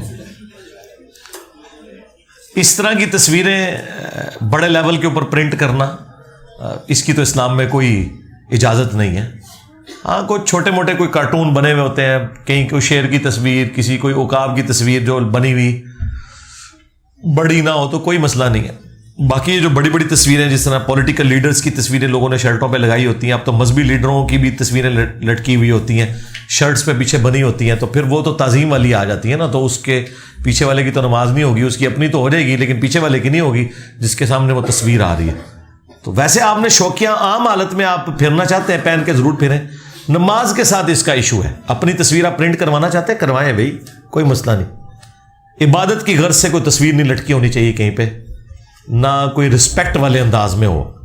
تو میاں بیوی بھی اپنی تصویر کھنچوانا چاہتے ہیں, بالکل البم بنائیں پورا, کوئی مسئلہ نہیں. کمرے میں لٹکانا چاہتے ہیں ضرور لٹکائیں, اگر کوئی غیر محرم اس کمرے میں نہیں آتا, ادروائز تو پھر یہ تماشا لگوانے والی بات ہے نا. تو پکچرز پہ اسلامک رولنگز, یہ میری آپ ویڈیو دیکھ لیں یوٹیوب پہ, اس میں نے بتایا جن پکچرز کی ممانعت ہے وہ عبادت کی غرض سے جو بنائی جاتی ہیں نا ان کی ہے. اگر میں حج سے 1 مہینہ پہلے مکہ چلا جاتا ہوں اور عمرہ کرتا ہوں تو کیا میرا یہ حج تمتع میں شمار ہوگا؟ جی تمتع تو ہو گیا نا, آپ نے فائدہ اٹھا لیا نا. جی بالکل تمتع ہو گیا اس حوالے سے کہ آپ نے عمرے سے فائدہ اٹھا لیا. باقی اگر وہ حج کے دنوں میں آپ تمتع کرتے ہیں, یعنی وہ جمع کرتے ہیں, نفع اٹھاتے ہیں اس کا, پھر آپ کو قربانی بھی دینی پڑے گی. اور آپ کو اگر قربانی کی استطاعت نہیں ہے تو سورۃ البقرہ میں ہے کہ پھر آپ نے 10 روزے رکھنے ہیں, 3 جو ہے حج کے دنوں میں اور 7 گھر واپس آ کے. لیکن جو آپ مہینہ پہلے چلے جاتے ہیں نا تو آپ الگ سے عمرہ کرتے ہیں اور اس عمرے کو اس حج کے ساتھ نہیں جوڑا جا رہا, لہٰذا آپ کو قربانی نہیں ضرورت کرنے کی. الگ سے آپ ایک حج کریں گے, وہ حج افراد کے طور پہ کاؤنٹ ہوگا. تمتع حج وہ ہوگا جو آپ ایک سفر میں انہی دنوں کے اندر ہی اپنے اس حج اور عمرے کو پرفارم کر لیتے ہیں, تو پھر ظاہر ہے کہ پھر آپ نے قربانی بھی دینی ہوگی, کیونکہ آپ نے ایک سفر میں حج اور عمرے دونوں سے نفع اٹھایا. باقی جو الگ سے ہے تو وہ ٹھیک ہے, اس میں کوئی ایشو نہیں ہے, آپ وہ کر لیں. تو حج قران بھی سنت ہے, نبی الاسلام کی تو سنت قران ہے, کیونکہ آپ کو پتہ نہیں تھا کہ اللہ تعالیٰ کا حکم پھر نازل ہو گیا کہ جب تک قربانیاں قربان گاہ تک نہ پہنچ جائے تو آپ نے اپنا احرام نہیں کھولنا. ورنہ حضور کہہ رہے تھے کہ میں بھی تمتع ہی کرتا. باقی صحابہ کو آپ نے حکم دیا کہ وہ احرام کھول دیں. جنہوں نے نہیں کھولا آپ نے فرمایا تم میرے نافرمان ہو. تو آپ نے حکم دیا امت کو کہ حج تمتع ہی کرنا ہے آپ نے. اور اس میں امت کی آسانی ہے کہ آپ احرام کی پابندیوں سے آزاد ہو جاتے ہیں عمرہ کرنے کے بعد. پھر جب حج کے دن قریب آتے ہیں تو پھر آپ دوبارہ سے باندھتے ہیں. تو اس سلسلے میں ہاں, اگر آپ پاکستان سے گئے ہی حج کی نیت سے ہیں بھلے آپ 1 یا 2 مہینے پہلے چلے گئے اور آپ کی نیت تھی میں حج کرنے جا رہا ہوں، پھر ظاہر ہے کہ وہ آپ چاہے مہینہ پہلے بھی جو عمرہ کر رہے ہیں نا، تو آپ اسی سفر کا ہی نفع اٹھا رہے ہیں، پھر آپ کو قربانی کرنی ہوگی تمتع والی. یہ ذہن میں رکھیے گا. پھر آپ حج افراد کہہ کے اپنی جان نہیں چھڑا سکتے. اور یاد رکھیے گا یہ جو حج کی قربانی ہے نا، یہ عید قربان والی قربانی نہیں ہوتی، وہ الگ سے ایک قربانی ہے، اور وہ بھی صرف اس نے دینی ہے جو حج تمتع یا قران کرتا ہے. جو صرف حج کرتا ہے حج افراد، اس پہ وہ قربانی نہیں ہوتی.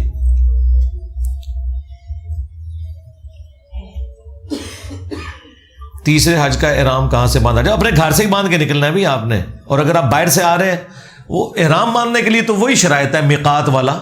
اس میں جو حج افراد کرنے والے ہیں وہ سیدھے پھر عرفات پہنچ جاتے ہیں نا، اور وہاں سے اپنی ایکٹیویٹیز کو سٹارٹ کر دیتے ہیں.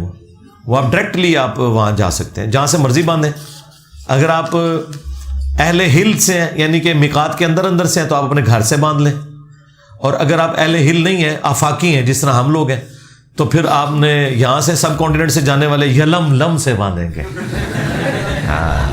اور اب بابے گلو رہ گیا سی یلم لم، یلم لم، ٹھیک ہے نا. اور جو مدینہ شریف والی سائڈ سے آ رہے ہیں، پھر وہ بیر علی سے باندھیں گے. وہاں تو ویسے ساری گاڑیاں رکتی ہیں، جتنی روڈ لائنرز ہیں بیر علی پہ رکتی ہیں آدھے پونے گھنٹے کے لیے. غسل خانے بھی بنے ہیں، آپ کو احرام بھی وہاں سے مل جاتا ہے، سٹالز لگے ہوئے ہیں، مسجد بنی ہوئی ہے باقاعدہ. ٹرین تو ظاہر ہے کہ اگر ٹرین پہ آپ آ رہے ہیں تو پھر آپ اپنے گھر سے ہی احرام باندھیں مدینہ شریف سے، کیونکہ اس نے تو کوئی نہیں وہاں پہ رکنا. مجھے گیس کا پرابلم ہے، 2 نمازوں کو جمع کرنے کے لیے 1 وضو کافی ہے؟ ہاں جی، جب آپ نمازیں جمع کر رہے ہیں تو 1 وضو کافی ہوتا ہے. 2 الگ الگ پڑھ رہے ہیں پھر 2 الگ وضو کرنے پڑیں گے. قربانی کے بعد حج میں جو احرام کھولنا ہوتا ہے حلق کے بعد، وہ منا میں ہی کھولنا ہوتا ہے یا اپنی بلڈنگ میں جا کر کھول سکتے ہیں؟ بھائی اس کے لیے حلق کروانا ضروری ہے، اس کے بعد جہاں مرضی جا کے کھولیں. جب تک آپ حلق نہیں کروا لیتے یا بال قصر نہیں کروا لیتے، آپ اپنا احرام کھول نہیں سکتے. وہ آپ کی مرضی ہے، جا کے بلڈنگ پہ جا کے کھولیں. اگر آپ نے حلق کروا لیا تو سب سے بہتر یہ ہے کہ بلڈنگ ہی جا کے کھولیں، کیونکہ آپ وہاں ہی آپ کے کپڑے دوسرے رکھے ہوئے ہوں گے نا. پھر آپ نے طواف جو کرنا ہے، وہ طواف زیارت، وہ آپ نے سادہ کپڑوں میں کرنا ہوتا ہے، تو وہیں آپ کے لیے غسل خانہ بھی اویلیبل ہے. ظاہر راستے میں تو مشکل ہو جاتی ہے، تو بہتر ہے کہ آپ وہیں جا کے گھر جا کے احرام کھولیں. ویسے آپ احرام کی پابندیوں سے آزاد ہو چکے ہیں. اس کے بعد احرام 2 چادروں کا نام نہیں ہے، یہ پابندیوں کا نام ہے. جیسے ہی آپ نے قربانی کی اور اس کے بعد سر کے بال منڈوا لیے، اب آپ احرام کی پابندیوں سے آزاد ہیں. بھلے انہی کپڑوں میں آپ طواف بھی کر لیں، کوئی مسئلہ نہیں، آپ کی مرضی ہے. وہ آپ ذہنی طور پہ جب اسے اتار چکے ہیں تو وہ اتر چکا ہے، تو بہتر ہے کہ بلڈنگ جائیں، وہاں جا کے آپ دوسرے کپڑے پہنے. سنت یہی ہے. الوداعی طواف میں جس دن منا سے واپسی ہوتی ہے اس دن کر سکتے ہیں. الوداعی تو وہ ہے جو آپ نے آخری طواف کرنا ہے، یعنی نکلنے سے پہلے جب آپ مکے کو چھوڑ رہے ہیں، وہ جب بھی آپ کے لیے آتا ہے آپ اس وقت کر لیں. ویسے تو فوراً تو نہیں وہ لے کے جاتے، کم از کم 8-10 دن مکے میں رکھتے ہیں. بعض اوقات عورتوں کے مخصوص ایام شروع ہو جاتے ہیں تو وہ ان کا تو پھر وہ رہ جاتا ہے نا. اس لیے انہوں نے اتنا اس میں مارجن رکھا ہوتا ہے کہ عورتیں وہ اپنے احکامات پورے کر کے جا سکیں. لو جی، پورا تھا ختم. کوئی ایک پرچی نہیں جو آئی ہو اور میں نے پڑھی نہ ہو، اللہ کے فضل سے. باقی جو لیٹ آئے ہیں ظاہر ہے وہ تو لیٹ، تو آپ پیپر میں بھی جائیں تو مطلب فیل ہی ہوتا ہے. ٹھیک ہے، میں نے کوشش کی جتنی پرچیاں آئی تھی کوئی اس میں سے مس نہ ہو، میں نے ساری کور کر دی. اللہم انی اسألک بانک انت اللہ لا الہ الا انت الاحد الصمد الذی لم یلد ولم یولد ولم یکن له کفوا احد وإلہکم الہ واحد لا الہ الا هو الرحمن الرحیم الف لام میم اللہ لا الہ الا هو الحی القیوم. اللہم صلی علی محمد وعلی آل محمد. اللہم ربنا آتنا فی الدنیا حسنہ وفی الآخرۃ حسنۃ وقنا عذاب النار. ربنا آتنا من لدنک رحمہ وہیئ لنا من امرنا رشدا. اللہم احسن عاقبتنا فی الامور کلہا واجرنا من خزی الدنیا وعذاب الآخرہ. اللہم اغفر لحینا ومیتنا وشاہدنا وغائبنا وصغیرنا وکبیرنا وذکرنا وانثانا. اللہم من احییتہ منا فاحیہ علی الاسلام ومن توفیتہ منا فتوفہ علی الایمان. اے اللہ جن جن بھلائیوں کا سوال تیرے محبوب صلی اللہ علیہ وآلہ وسلم نے تجھ سے کیا، ہمارے حق میں، ہمارے ماں باپ کے حق میں، ہمارے بیوی بچوں کے حق میں، پوری امت کے حق میں قبول و منظور فرما۔ جن جن چیزوں کے شر سے تیرے محبوب علیہ السلام نے تیری پناہ طلب کی، تمام مسلمانوں کو ان چیزوں کے شر سے اپنی پناہ عطا فرما۔ اے اللہ ہماری، ہمارے ماں باپ کی، ہمارے بیوی بچوں کی، پوری امت کی تمام دینی دنیاوی جسمانی روحانی ظاہری باطنی پریشانیاں تکلیف مصیبتیں دکھ بیماریاں دشواریاں دور فرما۔ بالخصوص انڈیا میں، چائنا میں، کشمیر میں، فلسطین میں، یمن میں، عراق میں، شام میں، افغانستان میں، پاکستان میں، جہاں جہاں مسلمان مظلومیت کی زندگی گزار رہے ہیں، غیب سے ان کی عزت آبرو جان و مال کی حفاظت فرما۔ اے اللہ ہمیں اپنی موت سے پہلے قبر و آخرت کی تیاری کرنے کی توفیق عطا فرما۔